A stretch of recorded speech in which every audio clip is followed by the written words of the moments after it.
African continent on a charm offensive. The aim is to bring peace in a war-torn Ukraine.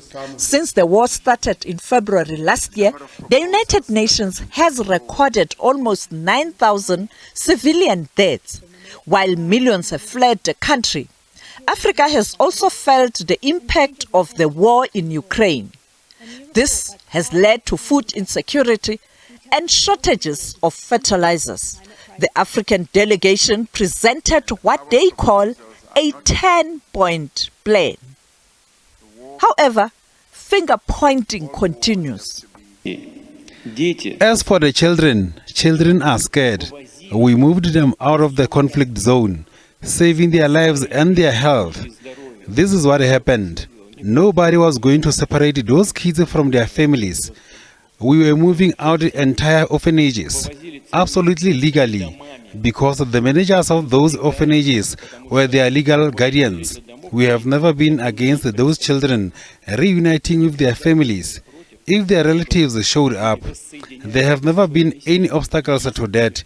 There are none now and will never be. I assure you that. The food insecurity in Africa and the lack of fertilizers is not the only concern that has to be a concern for African leaders. The complications and consequences are much broader. We're talking about damage of infrastructure, about our children that were taken by Russia into Russia, etc.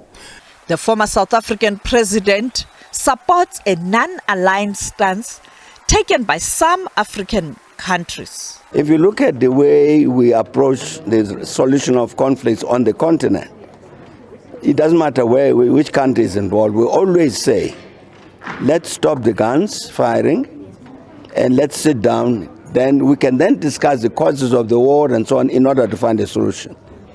The African presidents are taking the same position that they are taking with regard to Ukraine, the same position that we take with regard to the continent. So if you want to be a mediator, you can't start by condemning one side or the other. You've got to say, first of all, let's sit down. Silence the guns, let's talk. It's during the negotiations that then you can say, you were wrong, you were right. You can't start there. So this neutral position in that sense is correct. This comes at a time when China and the US are moving to deepen relations. Some believe strengthening relations between these two economies will help in bringing countries together to solve geopolitical issues.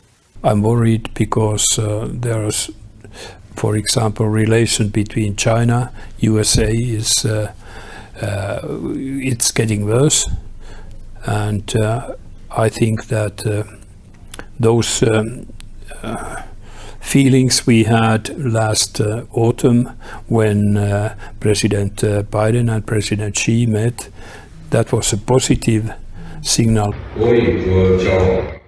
State-to-state interactions shall always be based on mutual respect and sincerity. I hope that through this visit, Mr. Secretary, you will make more positive contributions to stabilizing China-US relations. It is critical to doing what we both agree is necessary, and that is responsibly managing the relationship. It's in the interest of the United States to do that. It's in the interest of China to do that. It's in the interest of the world. And I think we took a positive step in that direction over the last 2 days. Another thorny issue, 4 lawmakers in the United States of America have called on President Joe Biden not to renew South Africa's AGOA benefits. Mbeki says this will communicate a wrong message, as America has made a commitment that it will improve the relations with Africa. It's very important for all our economies. And hopefully when this review takes place in September, they would confirm it.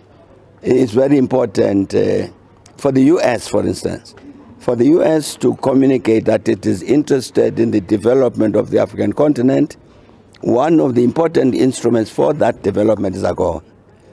So I really would imagine that the U.S. would want to keep with that position because they are interested in the development of Africa.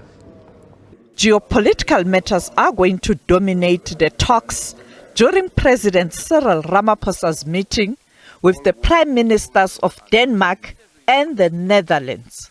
Sophie Mkwena, SABC News, Johannesburg.